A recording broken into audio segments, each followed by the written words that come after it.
Nous recevons aujourd'hui Sarah Beaupré, coordonnatrice de l'initiative Agencement Gaspésie Île-de-la-Madeleine, ainsi que Laurie Bellumeur et Jessica Payeur, consultantes externes pour le Centre psychologique pour artistes, pour parler d'une nouvelle initiative qui vise à briser l'isolement des artistes et créatifs de la région, particulièrement en saison hivernale. Pour lancer cette initiative, une campagne de sociofinancement de 25 000 $ est actuellement en cours sur la plateforme La Ruche. Nos invités nous expliquent les objectifs et les détails de cette mobilisation.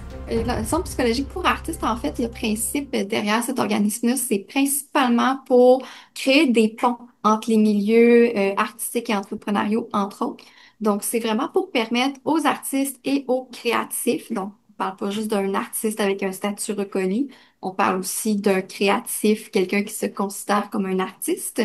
Donc, pour pouvoir faire en sorte qu'on ait des écosystèmes qui soient créés autour des gens quand ils bâtissent un projet. Donc, bel exemple qu'on peut dire, c'est que lorsque vient le temps de, par exemple, s'occuper d'un jardin, une plante, ben, elle a besoin de terre, de nutriments, de soleil, d'eau.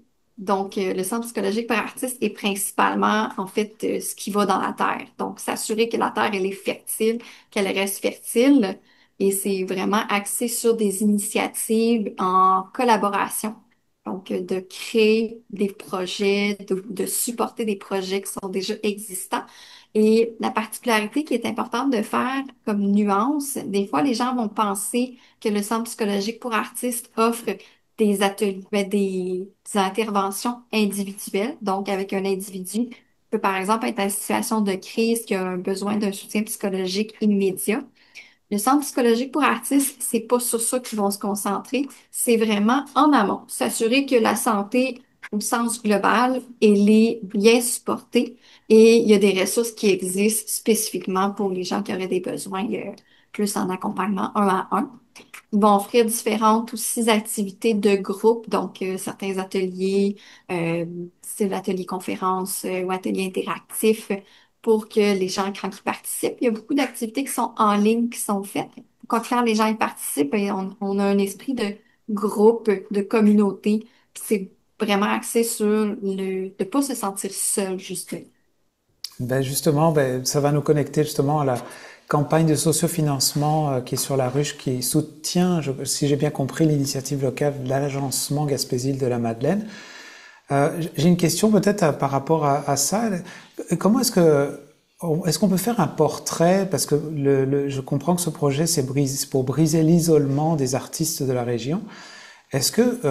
Comment vous avez pu établir comment si on pouvait faire comme un portrait, je pense, ou un reflet des artistes, est-ce qu'ils vivent justement en étant en région? Ben, c'est ça. Moi, ça fait une douzaine d'années que je suis dans la région, principalement dans les MRC Côte de Gaspé et Rocher-Percé. Donc, je suis une artiste moi-même. J'ai travaillé dans le milieu de l'accompagnement, soit en massothérapie. Là, j'étudie en sexologie depuis quelques années.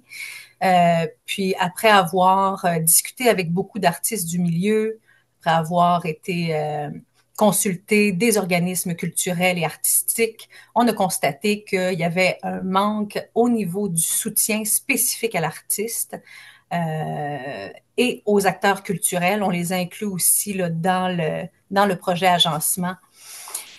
Donc, c'est ça. Il y a plusieurs organismes d'accompagnement en santé mentale. Il y a des organismes de gestion de crise. Mais comme Laurie le disait si bien, nous, c'est vraiment de pouvoir cultiver une hygiène en santé mentale, de pouvoir offrir des outils spécifiques pour les gens qui sont dans le milieu artistique et culturel, pardon. Est-ce que c'est parce on a cette image un peu comme la Gaspésie aussi, puis le milieu touristique, où c'est un peu comme timé avec ce rythme saisonnier. Est-ce que les artistes en général, je ne sais pas si c'est le bon terme, là, subissent aussi un peu cette montée puis cette descente un petit peu Ben oui, aussi, c'est ça, c'est très, très intense l'été. C'est comme là, moi, je travaille aussi pour le Festival Musique du bout du monde. On vient de terminer. Puis c'est très, très, très, très, très intense. On a fait 65 heures en une semaine. Puis là, après ça, il y a un crash. Il faut se remettre de ça. Puis après ça, l'offre au niveau culturel est de plus en plus diversifiée tout au long de l'année, mais ça reste qu'il y a un bon gap là, entre la saison estivale et le reste de l'année. Aussi, on sait que le territoire est très vaste, donc pour les artistes, ça peut devenir un enjeu aussi de se déplacer sur le territoire, euh, donc le restant de l'année.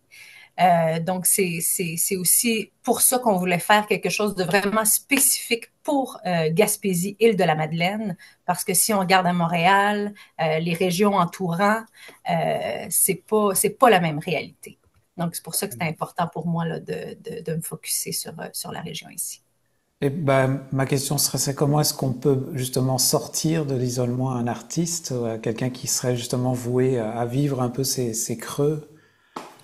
Ben, c'est de créer une communauté autour de l'artiste. Donc, c'est pour ça qu'on commence par des activités, des rencontres qui se feront en ligne.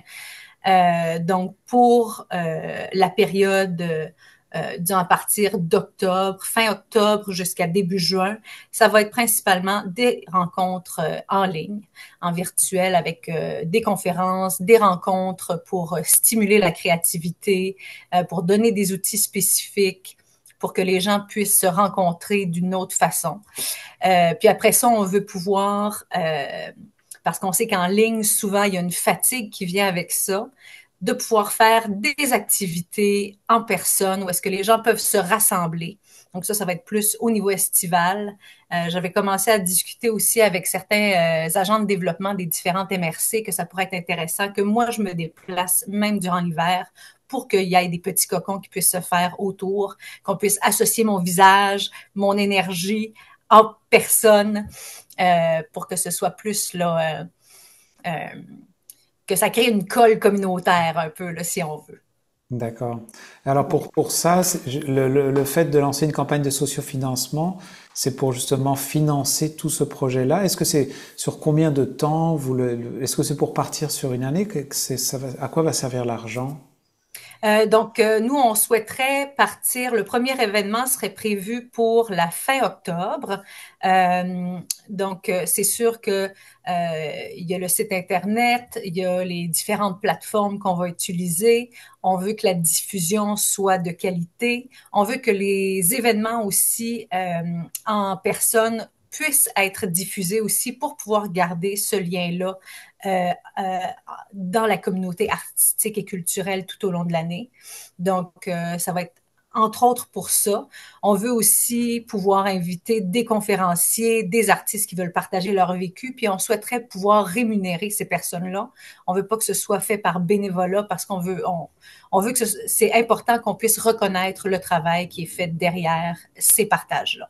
Donc, c'est pour financer là, un peu tout ça. Je ne sais pas si Jess, tu voulais ajouter un peu là-dessus. Oui, peut-être. En fait, nous, d'un côté de la campagne de financement, on est tu sais, en train d'appeler des compagnies, des entreprises, surtout en Gaspésie, aux îles de la Madeleine. Si je prends par exemple, on a déjà fait des démarches avec Paul Airlines, ben si eux nous donnent une commandite, ça se peut que ça soit en service puis que ça puisse défrayer des frais de déplacement pour les artistes qui participent. Fait que tu sais, il y a un peu cet enjeu-là là, au travers de la campagne, je dirais. D'accord, parce que tous ceux qui nous écoutent donc peuvent participer pour contribuer, j'imagine, en allant sur le site de la ruche et donner le don qui soit pour pouvoir justement soutenir ce projet-là, c'est bien ça? Exactement. D'accord. Oui. Puis il y a des contreparties aussi comme publicitaires, là, s'il y a des entreprises qui veulent se faire connaître un peu plus dans cette clientèle-là. Voilà. Et puis les artistes qui voudraient bénéficier maintenant de tout ce dont on parle, euh, est-ce que ils peuvent vous contacter ou comment ça se passe pour justement faire partie un petit peu de cette démarche pour briser l'isolement? Là, on a une page Facebook, une page Instagram et une page LinkedIn pour le projet Agencement Gaspésie de la Madeleine. Il y a un sondage d'intérêt pour les différents artistes aussi pour collecter les sujets d'intérêt pour les artistes. On a déjà quelques pistes, mais le plus d'informations qu'on va avoir, le plus concret ça va pouvoir être pour les bénéfices des artistes et des acteurs communautaires, culturels, pardon. Aussi, ils peuvent m'écrire directement. Moi, mes informations sont partout. Mon courriel, mon numéro de téléphone est accessible sur toutes ces pages-là.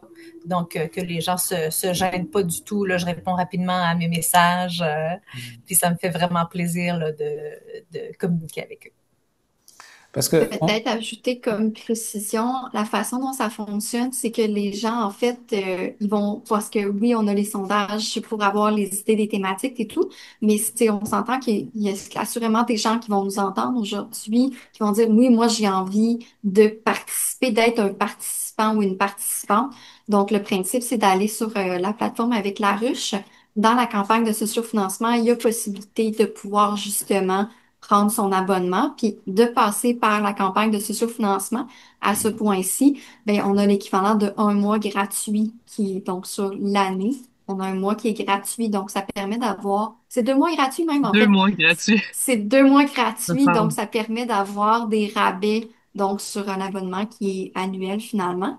Puis après ça, ben, il y a les petites activités que les gens peuvent contribuer ben, pour euh, aller à la pièce, donc l'achat à la pièce de différents ateliers qui vont y avoir en fonction des thématiques qui peuvent les interpeller puis les intéresser.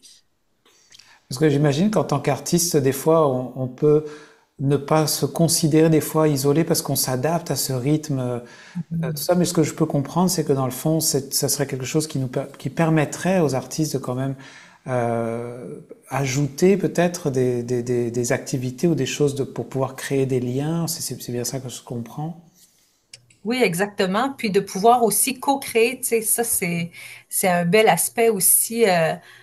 Quand j'avais commencé à discuter avec le CPPA, il m'avait parlé de 3 règles c'est au Saguenay. Puis eux autres, c'est en personne. C'est dans un genre de bar qui font ça, mais ils font des rencontres artistiques où est-ce que les gens ont des standards précis qu'il faut qu'ils créent à partir de ça. Puis ça fait souvent, les gens se rencontrent, ils sont inspirés par ce que les autres présentent, puis ils peuvent faire des co-créations. Fait que ça peut faire des super beaux moments de rencontre aussi, là. Mm. Surtout en lien avec la santé mentale, c'est souvent des sujets qui peuvent être très inspirants, là, dans le milieu artistique. D'accord. J'ai envie d'ajouter, tu sais, vous dites que des fois, tu sais, en tant qu'artiste, on s'adapte à cette réalité-là, on sent pas forcément l'isolement. Ben, justement, si on sent pas qu'on est isolé, pourquoi pas mettre en place dès maintenant des structures de communauté pour s'assurer de pas vivre cet isolement-là parce que, par expérience avec les artistes ou même un humain tout court qui côtoie pas personne, va vivre à un certain moment un isolement et donc, quand on est au moment de l'isolement, on est en situation de crise. C'est pas le moment qu'il faut bâtir ce réseau-là, puis il faut créer quelque chose. Donc, il faut le préparer en amont pour s'assurer que quand on a un besoin qui est là, ben, il y a déjà les structures en place pour le combler, ce besoin-là. C'est bien D'accord. dit. Bah, merci en tout cas beaucoup pour ces ajouts-là. Est-ce que, donc je fais un petit rappel pour pouvoir justement avoir plus de détails. On va sur agencement Gaspésie de la Madeleine, c'est bien ça. On va trouver, j'imagine, sur les réseaux sociaux de quoi, j'imagine, contacter quelqu'un. Agencement Gaspésie-les-Îles sur la campagne de sociofinancement de La Ruche. Donc, quand les gens vont chercher sur le site web ou même sur le moteur de recherche, rechercher La Ruche, Gaspésie, projet agencement Gaspésie-les-Îles, et les gens vont être en mesure de trouver l'information. D'accord. Et une dernière chose, je revoyais dans le communiqué justement qu'il y avait comme que on parle de ce socio-financement-là sur la ruche, mais je comprends qu'il est soutenu aussi ce projet-là par le milieu. On parlait tout à l'heure, tu parlais du Festival Musique du Monde, mais je voyais qu'il y avait une liste quand même de partenaires là qui vous supportent. Ce sont des gens qui vous supportent aussi financièrement ou de d'autres façons? Pour l'instant, on a reçu des lettres d'appui. On avait besoin de lettres d'appui pour le fonds d'impact du milieu. Donc, on a reçu le soutien du Festival Musique du Bout du Monde, Festival en chanson de Petite-Vallée, Culture Sauvage qui est dans Rocher-Percé également, voilà, donc MRC de la Côte de Gaspé. Pour l'instant, c'est ça. On a commencé un partenariat aussi avec MRC Bonaventure. Je fais un suivi là, avec toutes les MRC Ouais. du territoire. Donc ça, c'est vraiment intéressant là, à ce niveau-là. Puis les différents agents communautaires, pardon, de la région, donc pour s'assurer que qu'on puisse travailler main dans la main avec tous les organismes qui sont sur place. Est-ce qu'il y a une date, est-ce que, je ne sais pas s'il y a des inscriptions autour de ça, comme artiste, quelqu'un voudrait pas, je veux dire, faire participer de ce programme-là, ou est-ce qu'il faut, il y a des dates autour de ça, comment ça fonctionne? Donc, actuellement, bon, pour on va dire, appelons ça le pré-achat, donc au niveau de la campagne de sociofinancement, à ce point-ci, on est le 18 août. Il nous reste 44 jours pour récolter la somme de 25 000 dollars. Ce qui est important à noter, c'est que si quelqu'un se dit, oh, moi, je vais attendre à la fin de la campagne, qui est autour de début octobre, ben, c'est que ce qui va se produire, c'est que si les gens font l'achat après, à prendre en note et à garder en tête que si on n'atteint pas l'objectif de 25 000 dollars, même si on a récolté, par exemple, 23 000 dollars, ben, on ne récupère pas cet argent-là. Donc, avec la campagne de sociofinancement, c'est tout ou rien. Donc, c'est pour ça qu'on encourage les gens à participer et à encourager financièrement dès maintenant, au lieu d'attendre de le faire à la fin de la campagne ou après la campagne. Tu mentionnes un bon point, Laurie, là. Ça me donne peut-être l'occasion de rajouter un petit détail. En fait, Sarah a mentionné le fonds Impact. Le fonds Impact, c'est un fonds qui est sur la ruche qui double le montant. Fait que dans le fond, nous, en ce moment, c'est pas comme si on allait chercher 25 000, on va chercher 50 000 parce qu'on a fait les démarches pour avoir ce 25 000-là supplémentaire. Et il y a aussi la Caisse d'économie solidaire des Jardins qui nous a aussi attribué un 20 000. Donc, dans le fond, on a déjà fait beaucoup d'efforts, beaucoup de démarches. Si on n'atteint pas le 25 000, on a travaillé un peu dans le beurre, donc on doit l'atteindre. Oui, ben, je pense peut-être ajouter que c'est pour ça qu'en fait, on est en campagne actuellement massivement pour en parler du projet, pour justement, parce que c'est un projet qui tient à cœur autant qu'il est nécessaire dans la communauté, qui nous tient à cœur également, et on a mis beaucoup de temps, d'énergie, d'efforts pour qu'on puisse avoir ce projet-là qui existe, qui voit le jour, avec Sarah en plus, qui est tout sourire, tout souriante, toujours partante à aider dans la communauté. Donc, on a vraiment le souhait que le projet soit mené à bien. S'il y a des entreprises aussi qui ont le désir de contribuer, s'ils vont voir sur la campagne qu'ils souhaiteraient contribuer puis que c'est pas indiqué sur la campagne, contactez-nous. On a aussi on peut faire un package qui est vraiment individualisé, personnalisé. Donc, on est super ouvert à ce type de collaboration-là. Donc, puis les individus, même si certains sont peut-être pas des artistes ou des créatifs, mais qui ont le souhait que ce projet-là voit le jour, ben, c'est possible également de le faire. Il y a des contributions avec et sans contrepartie. Donc, il n'y a aucun problème de ce côté-là aussi.